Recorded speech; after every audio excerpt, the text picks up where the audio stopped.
चलिए स्टूडेंट, तो एक बड़ा ही इंपॉर्टेंट सा क्वेश्चन है, इसको क्विकली रिवीजन कर लेते हैं हम लोग। क्या है question G? Automorphism of infinite cyclic group. तो क्या कहता है कि if G is infinite cyclic group, तो आप फाइंड करिए कि इसका ऑटोमॉर्फिज्म कितना होगा, है ना। Find auto Aut of G. Aut of G भी मिल सकता है या फिर ए ऑफ जी, एक ही बात है। ऑट ऑफ जी का मतलब ये होता है कि जी के ऊपर जितना ऑटोमॉर्फिज्म उसका कलेक्शन, या ए जी का मतलब ये होता है कि जी के ऊपर जितना ऑटोमॉर्फिज्म उसका कलेक्शन। या क्वेश्चन ऐसे भी मिल सकता है कि यदि जी इनफाइनाइट साइक्लिक ग्रुप हो, तब आप प्रूफ करिए कि इसका ऑटोमॉर्फिज्म का जो ग्रुप बनता है ना, कलेक्शन का जो ग्रुप बनता है, उसका ऑर्डर 2 होगा। क्लियर? या फिर ऐसे बोल सकते हैं कि aut G is isomorphic to Z2। इन सभी चीजों को हम प्रूफ करें, लेकिन उससे पहले आपको थोड़ा सा आइडिया होना चाहिए कि साइक्लिक ग्रुप क्या है और इनफाइनाइट साइक्लिक ग्रुप क्या है। आइए थोड़ा जल्दी से इसको भी देख लेते हैं, एक बार रिवीजन कर लेते हैं कि साइक्लिक ग्रुप क्या था। तो साइक्लिक ग्रुप क्या होता है जी? A cyclic group is a group that can be generated by a single element which is called generator of the cyclic group. मतलब साइक्लिक ग्रुप क्या होता है कि वैसा ग्रुप जिसके बाकी सारे एलिमेंट किसी एक ही एलिमेंट, उसी के किसी एक एलिमेंट से जनरेट हो जाए। एग्जाम्पल भी हम यहाँ पे देखेंगे, जैसे कि ये कि जी इक्वल टू 1 - 1 i - i, ये एक साइक्लिक, ये एक ग्रुप है। इसका अब क्या इज अ मल्टीप्लिकेटिव ग्रुप, ये मल्टीप्लिकेशन वाला ग्रुप है, इसका ऑपरेशन मल्टीप्लिकेटिव होता है। आपको याद होगा फोर्थ रूट ऑफ यूनिटी। तो इसमें आप इसी एलिमेंट i का पावर 1 करिए, पहला एलिमेंट जनरेट हो जाएगा। i का पावर 2 करिए, -1 ये जनरेट हो जाएगा। i का पावर 3 करिए, -i ये जनरेट हो जाएगा। i का पावर 4 करिए, i का पावर 4 करने का मतलब कि i into I into I into I 4 bar operate कर रहे हैं, गुना नहीं। क्योंकि ऑपरेशन है यहाँ मल्टीप्लिकेशन, इसलिए गुना कर रहे हैं। अगर ऑपरेशन एडिशन रहता तो 4 बार ऐड करते। ठीक है, तो बात को समझना है कि कोई ग्रुप, यहाँ पे वही बोला गया कि a cyclic group is a group that can be generated by single element which is called generator of the cyclic group. अच्छा, इफ, अब जरा ध्यान से सुनिएगा, if G is cyclic group generated by A, then element of G will be. तो G का एलिमेंट कैसा होगा? तो G का एलिमेंट जो होगा a to the power n types का होगा। और ध्यान रहे n क्या हो सकता है, जरूर नहीं कि हर बार पॉजिटिव इंटीजर ही हो, नेगेटिव इंटीजर भी हो सकता है। क्लास में तो बहुत डिटेल में ही बताया गया है इस चीज को कि ए जी का एलिमेंट a का पावर 1, a का पावर 2, a का पावर 3, a का पावर 0, a का पावर 1, a का पावर -1, a का पावर -2, इस टाइप का कुछ भी हो सकता है अगर मल्टीप्लिकेटिव ग्रुप रहा तब। अगर एडिटिव ग्रुप रहा तब क्या बोलेंगे? उस समय बोलेंगे सर a का पावर 2 का मतलब होता है कि a को 2 बार ऐड करना। अगर एडिटिव ग्रुप रहा तब तो इसको a का पावर 2 लिखिए, चाहे आप a प्लस a को आप 2 टाइम्स ऑफ a लिख दीजिए। तो मल्टीपल्स के रूप में भी लिखने लगते हैं अगर एडिटिव ग्रुप रहा तो। बहुत से बुक्स में आपको ऐसा भी मिलेगा कि अगर मल्टीप्लिकेटिव ग्रुप रहा तो ऐसा ढूंढना है, और एडिटिव ग्रुप रहा तो n टाइम्स ऑफ a मिलेगा। मतलब एक बार ऐड किए तो 1 times of a, 2 bar add किए तो 2 times of a, 3 bar add किए तो 3 टाइम्स ऑफ a, ऐसे मिल सकता है। तो इसको बोलते हैं साइक्लिक ग्रुप। अब इनफाइनाइट, अब यहाँ पे एक एग्जांपल जो हमने देखा है, इसमें i से सब जनरेट कर सकते हैं, -i से भी जनरेट कर सकते हैं। तो इसका मतलब i और -i जनरेटर है, और इस ग्रुप में चूंकि 4 ही एलिमेंट है, तो हम इसको बोलेंगे फाइनाइट साइक्लिक ग्रुप बोलेंगे। क्लियर? अब एक यहाँ सेट ऑफ इंटीजर्स हम जानते हैं, सेट ऑफ इंटीजर्स में क्या होता है? Set of integers is additive group. अब आपको पता ही है कि सेट ऑफ इंटीजर्स क्या होता है? एडिटिव ग्रुप होता है। ये भी जनरेट होता है किससे? 1 से। 1 को आप एक बार ऐड करिए, 1 + 1 2 आ जाएगा, 1 + 1 1 + 1 + 1 + 1 3 बार करिए तो फिर 3 आ जाएगा, 4 बार करिए 4 आएगा, 5 बार करिए 5 आएगा। अब यही नेगेटिव में करना है, नेगेटिव का मतलब उसके इनवर्स को ऐड करना शुरू करना है आपको। तो आप देखेंगे तो इसके हर एक एलिमेंट को हम जनरेट कर सकते हैं 1 टाइम्स ऑफ n करके। यहाँ पे 1 रखिए, मतलब इधर ही इंटीजर रखते जाइए, 1 2 3, इधर मल्टीपल करके नेगेटिव मल्टीपल करके पॉजिटिव मल्टीपल करके आप पूरे जेड को जनरेट कर सकते हैं। कैसे जी? 1 को 1 से किए 1 आ गया, 1 को 2 से किए 2 आ गया, 1 को 3 से किए 3 आ गया, डॉट डॉट। 1 को -1 से किए -1 आ गया, 1 को -2 से किया, अच्छा 1 को अगर हम आप 0 से गुणा कर दे तो 0 भी आ जाएगा। तो इसी 1 से इसके हर एक एलिमेंट को जनरेट कर सकते हैं इंटीजर्स का मल्टीप्लाई कर करके।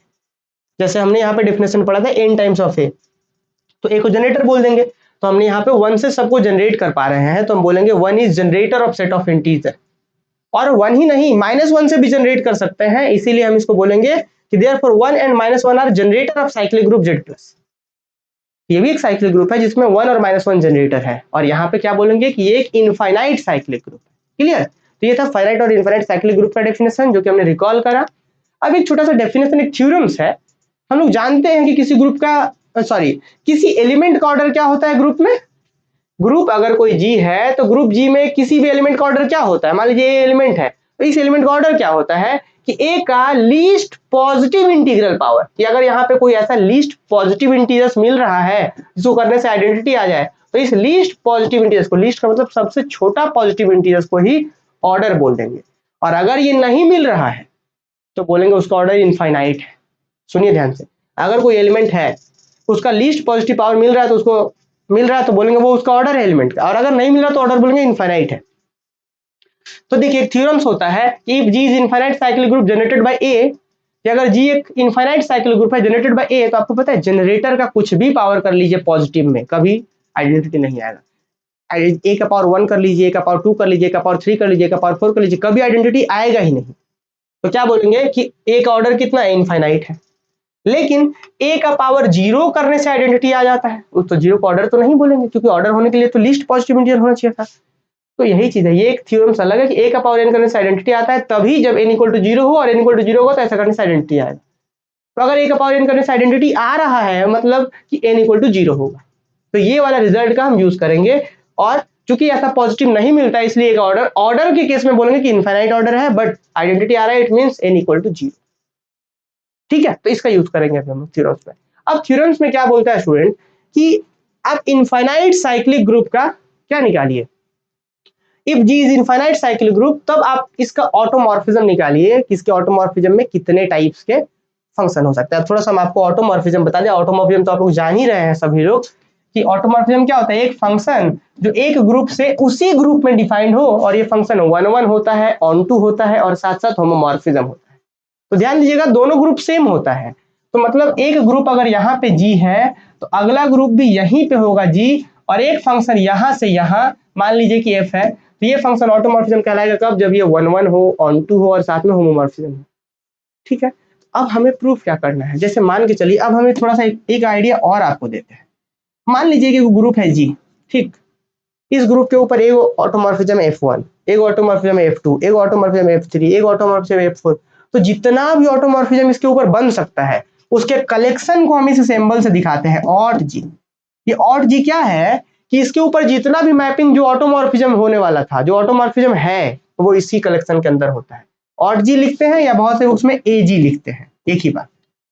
ठीक है, तो जी के ऊपर जितना ऑटोमॉर्फिज्म डिफाइन हो सकता है उस कलेक्शन को यही बोलते हैं। अब थ्योरम्स हमारे पास ये, सॉरी एक एग्जांपल्स हमारे पास ये है, आपसे पूछा गया कि जी के ऊपर कितने ऑटोमॉर्फिज्म होंगे, फाइंड ऑटोमॉर्फिज्म ऑफ जी, कि जी क्या कितना ऑटोमॉर्फिज्म होगा, बताइए आप। तो क्वेश्चन यही है हमारा कि if G is infinite cyclic group find Aut G, आप ऑट जी निकालिए कि इसका कितना ऑटोमॉर्फिज्म होगा, ये बताना है। कैसे बताएंगे हम लोग, या क्वेश्चन ये बोला, आपको पता है एक बात, ये जो यहाँ कलेक्शन बनता है सारे ऑटोमॉर्फिज्म का कलेक्शन, ये एक अपने आप में ग्रुप होता है, फंक्शन के कंपोजिशन के रिस्पेक्ट में क्लासेस में बड़ा डिटेल में बताया गया है ना। तो ऑटोमॉर्फिज्म ऑफ जी, ये जो कलेक्शन बनता है ग्रुप होता है, खुद ही ग्रुप होता है। तो आपसे वही क्वेश्चन पूछा गया कि ये जो खुद वाला जो ग्रुप है इसके अंदर कै गो फंक्शन होगा, मतलब इसका ऑर्डर कितना होगा। तो आपसे बोला गया है कि अगर ये इनफाइनाइट साइक्लिक ग्रुप है तो इसका ऑर्डर जो होता है वो 2 होता है, मतलब इसके अंदर 2 ही ऑटोमॉर्फिज्म निकलता है, प्रूफ करिए। और दूसरा तीसरा केस ये है, इसको बाद में डिस्कस करते हैं अभी। तो सबसे पहले हम करेंगे क्या जी, सबसे पहले क्या करते हैं प्रूफ में कि let G be an infinite cyclic group generated by A. एक हम इनफाइनाइट साइक्लिक ग्रुप ले लेते हैं जो ए से जनरेट हो रहा है। अब आपको पता है कि अगर इनफाइनाइट साइक्लिक ग्रुप अगर ए से जनरेट हो रहा है तो हम उसको लिख सकते हैं that is G is equal to angular bracket. इसका मतलब होता है कि इसके हर एक एलिमेंट को ए से स्पेन किया जा सकता है, मतलब बनाया जा सकता है, जनरेट किया जा सकता है। मतलब जी का जो भी एलिमेंट होगा वो ए के पावर एन का होगा। मतलब इसका पहला एलिमेंट हो सकता है ए का पावर 1 हो, दूसरा एलिमेंट ए का पावर 2 हो, ए का पावर 3 हो। अभी एग्जांपल में हमने देखा था यहाँ पे कि पहला एलिमेंट जो था ए का पावर 4 था, दूसरा एलिमेंट ए का पावर 3 था, समझ पा रहे, ए का पावर 2, आई का पावर 2 था, इस तरीके से। तो वही बात है, तो हमने बोला कि इसका जो भी एलिमेंट होगा ए टू द पावर एन के रूप का होगा, जी का जो भी एलिमेंट होगा ए के पावर एन का होगा, जहां पे एन कोई भी इंटीजर हो सकता है, पॉजिटिव या नेगेटिव कुछ भी। अब हम चूंकि आगे बढ़ रहे हैं, बोल रहे हैं since G is infinite cyclic group generated by A, तो अभी तुरंत हमने जो थ्योरम्स लिखा उसको लिख दे रहे हैं कि ए का power N equal to identity तभी होगा जब एन इक्वल टू 0 हो और एन इक्वल टू 0 होगा तो इसका वैल्यू आइडेंटिटी हो। ठीक है, तो आगे हम तुरंत यूज करेंगे, देखेंगे कि ए का पावर कुछ करने से आइडेंटिटी आ जा रहा है तो हम बोलेंगे वो पावर 0 के बराबर, इसी का यूज करेंगे रिलेशन नंबर 1 का। तो अभी तक कुछ भी नहीं करा हमने, इनफाइनाइट साइक्लिक ग्रुप ले लिया है जो ए से जनरेट हो रहा है, तो उसके एलिमेंट ऐसे होंगे हमने लिखा, और हमने लिखा कि अगर ये जी इनफाइनाइट साइक्लिक ग्रुप है ए से जनरेट हो रहा है तो ऐसा होता है, हम जानते हैं, रिलेशन नंबर 1 बना के छोड़ दिए। अब हमको प्रूफ क्या करना है कि इसके अंदर कै गो ऑटोमॉर्फिज्म होगा, यही ना प्रूफ करना है। तो हम क्या करेंगे, इसके अंदर से एक आर्बिट्ररी ऑटोमॉर्फिज्म ले लेते हैं, आर्बिट्ररी फंक्शन ले लेते हैं इसके अंदर से, और देखते हैं इसका बिहेवियर कैसा कैसा है। मतलब हमने इसके अंदर से एक आर्बिट्ररी ऑटोमॉर्फिज्म ले लिया टी, और देखेंगे इसके अंदर ए डालने से क्या क्या दे रहा है, इसका बिहेवियर कैसा है। हो सकता है कि ए देने से हो सकता है ए आ जाए, एक बार ए देने से हो सकता है कि ए का पावर -1 आ जाए, एक बार देने से का कुछ और आ रहा है। तो दो तरीके का अगर बिहेवियर रहेगा तो बोलेंगे इसके अंदर दो ऑटोमॉर्फिज्म होगा, क्योंकि ये तो आर्बिट्ररी है ना। हमने बोला हम यहाँ पे वही चीज लिखेंगे, आगे चल करके लिखेंगे कि now let T belongs to aut G be arbitrary, ये एजी के अंदर से आर्बिट्ररी हमने ले लिया। अब देखेंगे इसका बिहेवियर कैसा कैसा है, तो आप खुद ही बताइए। अब हम क्या बोलेंगे, देयरफॉर चूंकि ये इसके अंदर का मेंबर है तो मतलब ये पक्का ऑटोमॉर्फिज्म है, तो हम लिखेंगे therefore T belongs to T defined from G to G is an one one onto mapping and also homomorphism. आगे बढ़ रहे हैं, लेट। अब कहीं पे किसी बच्चे को डाउट है तो कमेंट भी कर सकते हैं, और आपके लिए एक रिवीजन का मौका है। हम लोग अभी पढ़ तो नहीं रहे, अभी तुरंत जैसे ही हमने क्लास में कंप्लीट करा, एक रिवीजन का चांस है, तो ये हम लोग जस्ट रिवीजन कर रहे हैं, है ना। बाकी कंप्लीट लेक्चर्स में जाकर के देख सकते हैं आप लोग, बहुत डिटेल में बताया गया, 1 घंटा से ज्यादा क्लास हुआ है वो। आगे बढ़ते हैं हम लोग। अब हमने बोला कि चूंकि इसके अंदर का है मतलब 1 और 1 मैपिंग होगा और ऑल्सो होमोमॉर्फिज्म होगा। आगे लिखते हैं, क्योंकि अब हम क्या करते हैं, एक मेंबर ले लेते हैं जी के अंदर से, तो आपको पता है टीए कहाँ का होगा, जी के मेंबर होगा। ऑब्वियस है भाई कि जी जो है ये टी जो है ए से जी से जी में डिफाइंड है, तो अगर ए यहाँ पे लेंगे तो टी ए इधर आएगा, आएगा ना। तो वही हमने लिखा है कि अगर ए जी से लेंगे तो टी ए कहाँ गया, जी के अंदर आएगा। अब एक बात बताइए, तो हम क्या बोल सकते हैं, टी ए बिलोंग्स टू जी। भाई यहाँ पे दोनों जी सेम ही है, तो अगर ए यहाँ है तो टी ए यहाँ बोल सकते हैं ना, अभी कोई दिक्कत नहीं है, नो डाउट। अब आपको ये भी पता है कि चूंकि ग्रुप दोनों ही सेम है, तो अगर ए यहाँ है तो ए इधर भी होगा, क्योंकि दोनों ही ग्रुप सेम है। इसीलिए हम क्या आगे बोल रहे हैं, देखिए हमने बोला सिंस टीए बिलोंग्स टू जी, चूंकि टीए जी का ही मेंबर है, टीए जी का ही मेंबर है, तो टीए का value A to the power M के रूप का होगा, क्योंकि ग्रुप का हर एक एलिमेंट को ए का पावर के रूप में लिख सकते हैं, क्योंकि ग्रुप जी ए से जनरेट हो रहा था, हमने आगे समझाया था। तो टीए इक्वल टू लिख सकते हैं A to the power M for some integer M, this is relation number 2। और आगे चल करके हम यही देखेंगे कि इस टी के अंदर ए डाल रहे हैं तो इसका बिहेवियर कैसा कैसा हो रहा है। ठीक है, टी के अंदर ए डाल रहे हैं तो बिहेवियर कैसा कैसा हो रहा है आगे चल करके देखेंगे। अब जरा सुनिएगा, now since T is onto so for. अब चूंकि T function onto function है, 1 ऑन टू है, तो अब एक बात बताइए, हम क्या बोल सकते हैं कि हाँ जी, जैसे ए यहाँ लिए थे तो टी ए यहाँ पे था, तो क्या हम ये बोल सकते हैं कि ए और टी ए दोनों जी के अंदर है? बोल सकते हैं, क्योंकि भाई दोनों अलग अलग थोड़े ना है, सेम ही ना ग्रुप है, तो जो यहाँ है वो यहाँ होगा, जो यहाँ है वो उधर भी होगा। तो वही हम यहाँ पे लिखना चाह रहे हैं कि since T is onto mapping, तो इधर अगर इधर ए है तो वो ए इधर भी होगा, तो हम बोलेंगे अगर इधर ए लेंगे तो उसके लिए प्री इमेज जरूर मिलेगा, क्यों, क्योंकि ऑन टू है तो एक भी खाली नहीं होता है, तो ए के लिए प्री इमेज मिलेगा ही मिलेगा। तो ए के लिए प्री इमेज मान लेते हैं एक्स, तो हमने लिखा कि now since T is onto so for A belongs to G there exist X belongs to G such that इसका टी मैपिंग लेंगे तो ए आ जाएगा। अब कुछ बच्चों के मन में अगर यह डाउट आ जाए कि सर अभी तो थोड़ी देर पहले आप ए इधर ले रहे थे, इधर कैसे चल गया? हाँ भाई जा सकते हैं, क्योंकि दोनों ही मैपिंग सेम है, सॉरी दोनों ही ग्रुप सेम है, तो जो इधर होगा वो तो उधर होगा ही होगा, तो उसके लिए प्री इमेज एक्स मिलेगा। तो हमने वही लिखा कि there exist X belongs to G such that कि इस एक्स का इमेज लेंगे तो ए आ जाएगा, तो T X is equal to A आ जाएगा, कोई दिक्कत नहीं। नेक्स्ट आगे बढ़ जाते हैं। अब चूंकि बताइए एक्स जी के अंदर है, तो फिर से एक्स को ए के पावर के रूप में लिख सकते हैं, बिल्कुल लिख सकते हैं। तो क्या लिख सकते हैं, since X belongs to G, तो X equal to A to the power N लिख सकते हैं फॉर सम इंटीजर एन। पिछली बार हमारे पास एक मेंबर था टी ए के पावर एम के रूप में लिखे थे, ये जी का मेंबर था इसीलिए। अब ये एक्स भी तो जी का मेंबर है, तो इसको भी लिख सकते हैं ए के पावर एम के रूप में, सॉरी ए के पावर एन के रूप में फॉर सम इंटीजर एन। अब क्या करते हैं, देयरफॉर, जरा सुनिए ध्यान से, देयरफॉर अब भाई तुरंत हमने बोला था A equal to T X, तो A equal to T X से चलना शुरू करते हैं, A equal to T X चलना शुरू किए, A equal to T X, X के जगह पे तुरंत बोले थे ए का पावर एन, तो क्या दी टी ए का पावर एन। अब ए का पावर एन को क्या लिख सकते हैं जी, N N A N times, तो क्या लिखेंगे, अब टी ऑटोमॉर्फिज्म था तो सब पे बढ़ जाएगा, टीए कितना एन टाइम्स, तो टीए का पावर एन हो गया। अब टीए को तुरंत अभी हमने बोला था रिलेशन नंबर 2 में ए का पावर एम, टीए को ए का पावर एम, तो वापस से टीए का वैल्यू लिख दिया ए का पावर एम और पूरा होल पावर एन, और पावर का पावर मल्टीप्लाई होता है ए का पावर एम एन, और दोनों तरफ ए इनवर्स ऑपरेट कर दीजिए। तो दोनों तरफ अगर इधर भी ए इनवर्स ऑपरेट, इधर क्या था ए था ना, इधर से लेफ्ट में ए था, ए इनवर्स इधर भी ऑपरेट कर दिए, ए इनवर्स इधर भी ऑपरेट कर दिए, तो क्या बन जाएगा स्टूडेंट, तो इधर बन जाएगा आइडेंटिटी, इधर बन जाएगा ए का पावर एम एन, और -1 बेस सिम पावर माइनस हो जाएगा, बेस सिम पावर ऐड होगा, तो ए का पावर एम एन इंटू में ए का पावर एम, ए का पावर -1 था, तो क्या हो जाएगा ए का power M -1 M, sorry M N -1 equal to इधर आइडेंटिटी। अभी तुरंत रिलेशन 1 यूज करिए और बताइए कि इसका पावर करने से अगर आइडेंटिटी आ रहा है, it means this is equal to 0, तो this imply that M N -1 is equal to 0 by using 1, और इसका वैल्यू 0 का मतलब एम एन का वैल्यू 1, एम क्या था, एक इंटीजर था, एन क्या था, एक इंटीजर था, तो दो इंटीजर का प्रोडक्ट 1 आ गया, समझ पा रहे हैं ना, इधर आ गया, तो दो इंटीजर्स का प्रोडक्ट 1 आ गया, तो ये तभी पॉसिबल है जब m का वैल्यू 1 हो, n का वैल्यू 1 हो, तो तभी ना दो इंटीजर का वैल्यू 1 आएगा प्रोडक्ट में।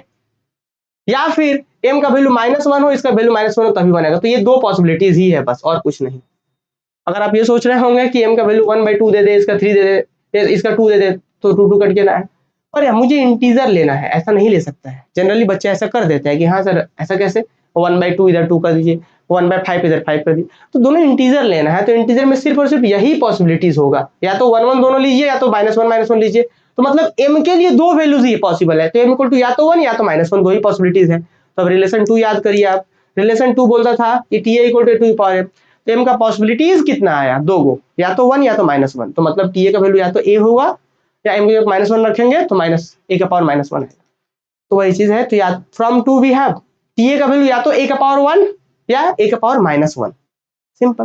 तो मतलब t का बिहेवियर क्या हो गया, दो तरीके का बिहेवियर हो गया। एक तो आइडेंटिटी के जैसा बिहेवियर हो गया कि a डाल रहा है तो यही आ जा रहा है, और ये डाल रहा है तो ऐसा आ रहा है। तो हम बोलेंगे कि ऑड जी के अंदर एक हो गया आइडेंटिटी मैपिंग i, और एक हो गया ऐसा t। ऐसा t मतलब a डालने से a इनवर्स आ रहा है, तो हम क्या बोल देंगे स्टूडेंट, तो हम बोल देंगे कि ऑड जी के अंदर सिर्फ i और t आ रहा है। तो क्वेश्चन में जो फर्स्ट टाइप से पूछा गया था कि ऑड जी निकालिए, फाइंड ऑड जी, तो हम बोलेंगे i और t होता है, जहां पे t ऐसा है, बस दो ही ऑड जी होगा। लेकिन अगर बोलेगा कि ऑड जी का ऑर्डर निकालिए, तो इसमें क्या गो मेंबर है, दो गो, तो हम लिख देंगे दूसरा तरीके से पूछेगा तो एक लाइन और बढ़ जाएंगे, लिखेंगे therefore order of odd G equal to 2। अगर तीसरे तरीके से पूछेगा तो एक लाइन आपको लिखना पड़ेगा एक्स्ट्रा में कि we know that a finite cyclic group of order n is isomorphic to Zn, कि ऑर्डर n का फाइनाइट ग्रुप Zn के आइसोमॉर्फिक। तो यहाँ पे ये भी एक फाइनाइट, ये भी एक साइक्लिक ग्रुप ही हो जाता है। तो कितना ऑर्डर का है, दो ऑर्डर का, तो दो ऑर्डर का Z2 के आइसोमॉर्फिक होगा, जैसे n ऑर्डर का Zn के आइसोमॉर्फिक है, तो ऑड जी 2 ऑर्डर का है तो Z2 का आइसोमॉर्फिक होगा। ये पार्ट प्रूफ। तो अब सभी बच्चों को समझ में आया कि नहीं आया, कमेंट करके आप लोग मुझे बताइए जल्दी से, चलिए बताइए कमेंट करके सब लोग, अब कमेंट करके सब लोग बताइए, अब समझ में आया सबको।